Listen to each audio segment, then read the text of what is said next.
নমস্কার, নিউজ 18 বাংলায় স্বাগত। আপনাদের সঙ্গে রয়েছি আমি দেবস্মিতা। শুরুতেই কসবার দিকে নজর রাখতে হচ্ছে, কারণ কসবা থানার সামনে গন্ডগোল হয়েছে বলে খবর পাওয়া যাচ্ছে। থানায় ডেপুটেশন দিতে গিয়ে আক্রান্ত হন বিজেপির কর্মী সমর্থকরা, যেরকম খবর উঠে আসে, এবং এই ঘিরেই যথেষ্ট চাঞ্চল্য ছড়িয়েছে সেই এলাকায়।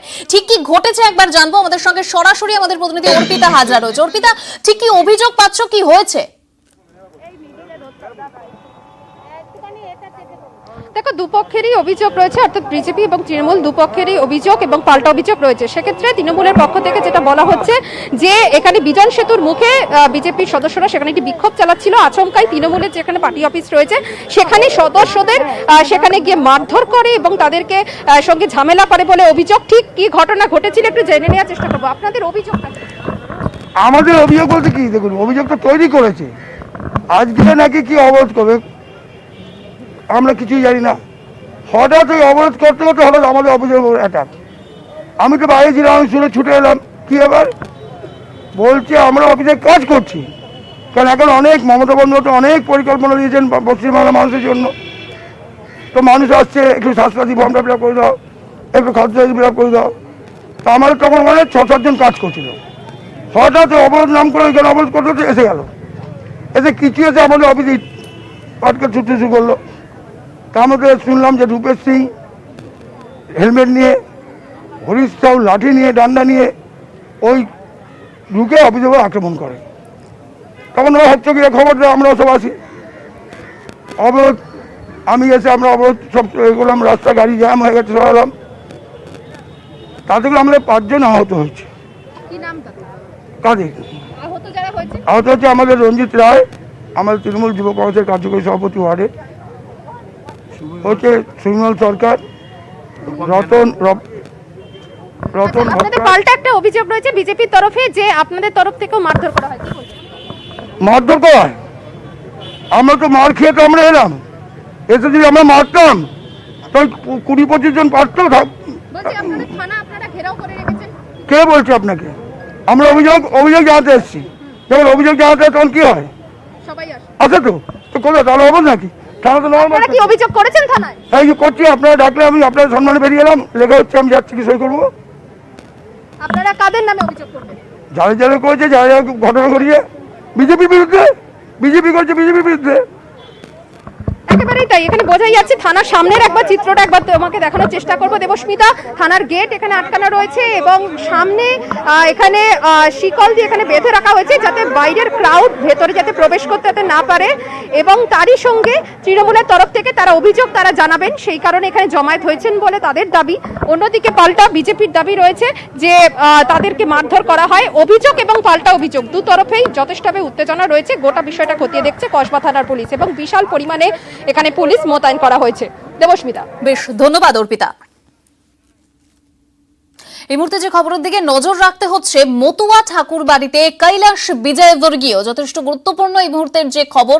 মতুয়া ঠাকুর বাড়িতে কৈলাস বিজয়বর্গীয় তিনি পৌঁছে গিয়েছেন এক্সক্লুসিভলি। সেই ছবি আপনারা দেখতে পাচ্ছেন নিউজ 18 বাংলার পর্দায়। কৈলাস বিজয়বর্গীয় তিনি মতুয়া ঠাকুর বাড়িতে পৌঁছে গিয়েছেন।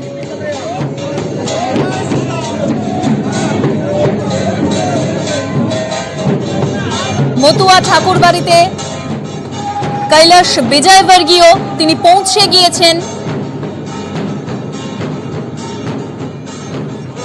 এ বিষয়ে আমরা কথা বলবো। আমাদের সঙ্গে রয়েছেন অনিরুদ্ধ কীর্তনিয়া ঠাকুর বাড়ি থেকে, এবং তার পাশাপাশি নিউজ রুম থেকে সরাসরি রয়েছেন আমাদের প্রতিনিধি অরূপ দত্ত। আমি প্রথমে অনিরুদ্ধর কাছে যাব। অনিরুদ্ধ, কি ছবি দেখতে পাচ্ছ? মূলত অমিত শাহর যে জনসভা রয়েছে সামনে, তার আগে প্রস্তুতি খতিয়ে দেখতেই কি তার যাওয়া?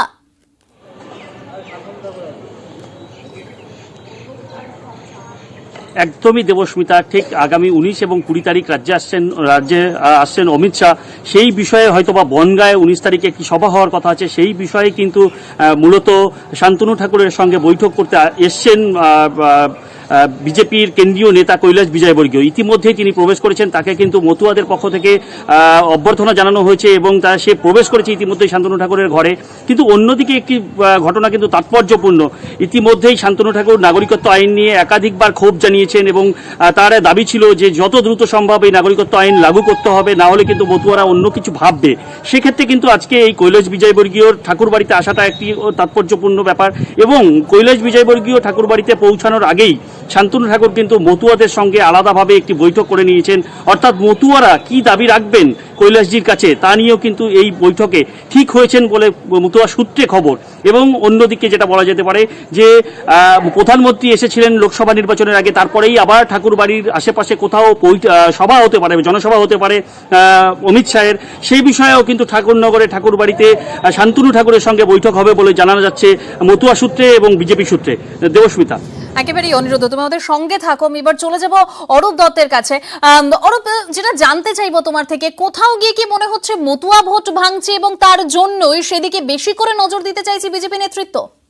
নিশ্চিত করেই দেবস্মিতা, এই কারণে আমি রাজনৈতিক পর্যবেক্ষকরা বা বিশ্লেষকরা যেটা সাধারণভাবে আমাদের এই রাজ্যের 294টা বিধানসভার আসন নিয়ে যেটা বলে থাকেন, সেটা 294টা বিধানসভা আসনের মধ্যে অন্তত 30 থেকে 33টা আসন রয়েছে যেটা সরাসরি নিয়ন্ত্রণ করে মতুয়ারা, অর্থাৎ মতুয়া ভোট।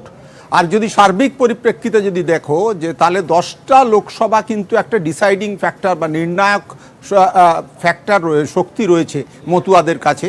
ফলে এই যে 30-32টা আসন এবং কম বেশি 10টা লোকসভা যে আসন রয়েছে মতুয়াদের দ্বারা সরাসরি প্রভাবিত, যে এই জায়গাগুলোর ক্ষেত্রে, এই আসনগুলোর ক্ষেত্রে কিন্তু মতুয়ারা অত্যন্ত গুরুত্বপূর্ণ একটা ফ্যাক্টর। এবং সামনে 2021-এর বিধানসভা নির্বাচন, তুমি জানো যে 2019-এর লোকসভা নির্বাচনের সময়তে কিন্তু যে যদি একেবারে ক্রোনোলজিক্যালি আমি যদি বলি যে ওপর থেকে ধরলে কোচবিহার, আলিপুরদুয়ার, মালদা, নিচে বনগাঁ, এই 4টি লোকসভা কিন্তু একেবারে নিরঙ্কুশ আধিপত্য রয়েছে মতুয়াদের। এর পাশাপাশি নদিয়া, রানাঘাটের একাংশ। ফলে সব মিলিয়ে এই লোকসভাগুলি কিন্তু প্রত্যেকটি এই মুহূর্তে 19-এর লোকসভার ফলের বিচারে সেটা কিন্তু বিজেপির নিয়ন্ত্রণে। ফলে 2019-এর লোকসভার যে শক্তি সেটাকে যদি ধরে রাখতে হয়, সাফল্যকে ধরে রাখতে হয়, তাহলে নিশ্চিতভাবে এই মতুয়া ভোটকে ধরে রাখতে হবে। এবং সেই মতুয়া ভোটকে ধরে রাখার লক্ষ্যেই কিন্তু আজকে যাবতীয় যে তৎপরতা সেটা লক্ষ্য করা যাচ্ছে। কারণ যেটা একটু আগে আমাদের অনিরুদ্ধ বলল যে বেশ কিছুদিন ধরেই যেটা লক্ষণীয়ভাবে যে ওখানকার যে সাংসদ শান্তনু ঠাকুরের সঙ্গে রাজ্য বিজেপির বা কেন্দ্রীয় নেতৃত্বের একটা দূরত্ব তৈরি হচ্ছিল বিভিন্ন ইস্যুতে।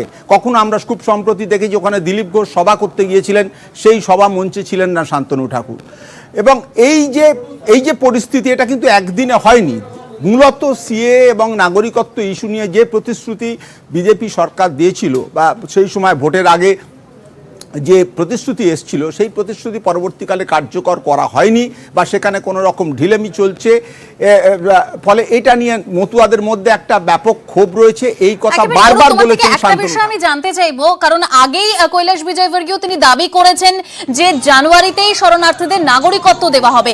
সেটা কিভাবে সম্ভব? কি ভাবছে বিজেপি এই বিষয়ে? নাগরিকত্ব দেওয়ার বিষয়টি ইতিমধ্যে কিন্তু পার্লামেন্টের সংসদে সেটা বিল হিসেবে পাশ হয়েছে, কিন্তু তাকে কার্যকর করার ক্ষেত্রে সেটা কিছু সাংবিধানিক প্রতিবন্ধকতা নিশ্চিতভাবেই রয়েছে। এবং সেই প্রতিবন্ধকতা কাটিয়ে কিভাবে সেটাকে ইমপ্লিমেন্ট করা যায় সেই লক্ষ্যে কেন্দ্র ভাবনা চিন্তা শুরু করেছে। কিছুদিন আগে বারাসাতের একটি জনসভাতে সেখানেও কৈলাস বিজয়বর্গীয় নিশ্চিতভাবে বলেছেন, তিনি প্রকাশ্যেই বলেছেন যে আমরা এখানে সিএ জানুয়ারি মাস থেকে এটাকে ইমপ্লিমেন্ট করব। কিন্তু সেটা সংবিধান বিশেষজ্ঞদের মতে সেটা কিন্তু 2014 জানুয়ারিতে এইভাবে ইমপ্লিমেন্ট করার মধ্যে কিছু সাংবিধানিক প্রতিকূলতা রয়েছে। ফলে সেই প্রতিকূলতা কাটিয়ে সেটাকে কিভাবে ইমপ্লিমেন্ট করা হবে সেটা নিয়ে যেমন একটা সংশয় তৈরি হয়ে রয়েছে।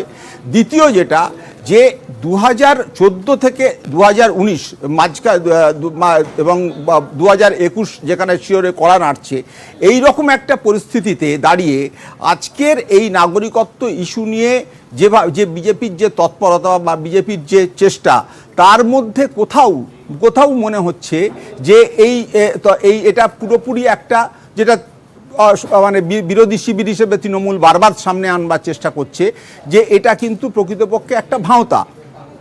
নাগরিকত্ব দেওয়া বা না মানে সিএ ইমপ্লিমেন্ট করার ক্ষেত্রে বিজেপির যদি সত্যি সদর্থক ভূমিকা থাকতো বা এ থাকতো তাহলে তারা আগেই করতে পারতো। তারা শুধুমাত্র ভোটের আগে এসে প্রতিশ্রুতি দিচ্ছে বা তারপরে বিষয়টা ভুলে যাচ্ছে। একদম আমি আরো একটা বিষয় তোমার থেকে জানতে চাইবো, কারণ নিউজ 18 কে দেওয়া এক্সক্লুসিভ সাক্ষাৎকারে কৈলাশ বিজয়বর্গীয় তিনি বলেছেন সিএ হবে কিন্তু এনআরসি বাংলায় হবে না। তাহলে কোথাও গিয়ে কি মনে হচ্ছে যে পিছিয়ে আসলো? খুব 2021-এর ভোটের আগে এনআরসি ইমপ্লিমেন্ট করা যে বাস্তবে সম্ভব নয় সেটা কিন্তু এই সাম্প্রতিক যে কথাবার্তা, সাম্প্রতিক যে ঘোষণা তার মধ্যে থেকে স্পষ্ট হয়ে গেছে। গত লোকসভা তোমার মনে আছে 19-এর লোকসভার ভোটের ঠিক মুখে এখানে কলকাতায় দাঁড়িয়ে দ্বর্থহীনভাবে অমিত শাহ, তখন সর্বভারতীয় সভাপতি, তিনি কিন্তু জানিয়ে গিয়েছিলেন যে এনআরসি নয়, আমরা প্রথমে সিএ ইমপ্লিমেন্ট করব, অর্থাৎ নাগরিকত্ব দেব, তারপরে এনআরসি করব। কিন্তু তারপর থেকে এই অনেক জল বয়ে গেছে, কিন্তু সেই ইমপ্লিমেন্ট করার জায়গাতে অর্থাৎ সিএ ইমপ্লিমেন্ট করার জায়গা থেকে কিন্তু এখনো পর্যন্ত সেইভাবে কোনো সদর্থক পদক্ষেপ করতে পারেনি কেন্দ্র। ফলে এই ইমপ্লিমেন্ট জানুয়ারি মাসে যেটা বলা হচ্ছে, কৈলাশ বিজয়বর্গীয় যে দাবি করেছেন সেটা বাস্তবে কতটা হবে বা সেটাকে মানে সাংবিধানিকভাবে সেটাকে কতটা করা সম্ভব, কারণ সেখানে রাজ্যে যে সরকার রয়েছে সেই সরকারের মাধ্যমেই কিন্তু সেটাকে ইমপ্লিমেন্ট করতে হবে। এবং এখানে ইমপ্লিমেন্ট করার ক্ষেত্রে যে রাজ্যে যে সরকার কতটা করা সম্ভব সেদিকে তো আমাদের অবশ্যই নজর থাকবে। নিউজ 18 কে দেওয়া এক্সক্লুসিভ সাক্ষাৎকারে কৈলাশ বিজয়বর্গীয় কি বলেছেন একবার শোনাবো আপনাদের। आप कितनी कॉन्फिडेंट है कि जनवरी या अगले साल की शुरुआत में आप सिटीजनशिप अमेंडमेंट एक्ट यहाँ पे लागू कर देंगे, और अगर लागू करेंगे उसका पॉलिटिकल रिपरकशन भी होगा, तो और सिर्फ शायद बंगाल में नहीं होगा, देश के कई कोने हैं जहाँ पे इसका रिपरकशन होगा, तो इसका क्या आपका बैकअप प्लान क्या है? क्योंकि ये रिपरकशन अगर जब होगा, बंगाल में होगा, ये कोल बाउंड स्टेट है, बाकी देश के बाकी इलाके में कई इलाके में होने का चांसेस है, आप इसको रेजिस्ट कैसे करेंगे? आपका बैकअप प्लान क्या है और कितनी जल्दी आपको लगता है ये सीएए इंप्लीमेंट होगा? देखिए, दो बातें। डेमोक्रेसी के अंदर जवाबदार विपक्ष होना चाहिए, तो डेमोक्रेसी परिपक्व होती है। मैं इसको फिर रिपीट करता हूँ, डेमोक्रेसी की खूबसूरती उसमें है कि जवाबदार विपक्ष हो। दुर्भाग्य से इस देश के अंदर विपक्ष ने अपनी जवाबदारी खत्म कर दी। वो मिसलीड कर रहा है समाज को, देश को। सीए में ऐसा कुछ भी नहीं है कि उसके पीछे इतना लंबा आंदोलन होता, पर लोगों ने मिसलीड किया। सिंपल सी बात है, हमारे पड़ोसी देश में धार्मिक रूप से प्रताड़ित लोग जो हमारे यहाँ शरणार्थी की ज़िंदगी जी रहे हैं, उनको नागरिकता देना है। भाई, आज हिंदू धर्म मानने वाला व्यक्ति कौन से देश में जाएगा? यदि ये बिल भारतीय जनता पार्टी की सरकार लाई तो इसमें किसका नुकसान है? किसका नुकसान है क्या? मुझे समझ में नहीं आया कि इसमें आंदोलन क्यों हुआ। इसलिए कि विपक्ष ने मिसलीड किया एक विशेष वर्ग के लोगों को। एनआरसी एनपीआर अगर उसके साथ एनआरसी विषय ही नहीं है। एनआरसी विषय असम में था, सुप्रीम कोर्ट के आदेश पर था।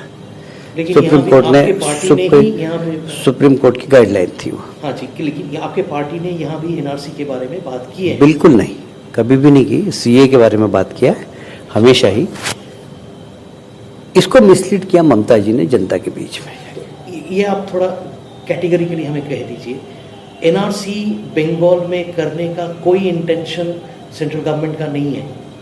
I am not part of central government, BJP पर मुझे मालूम है आज की तारीख में सिर्फ सीए के बारे में हम लोग विचार कर रहे हैं, एनआरसी के बारे में नहीं सोच रहे हैं।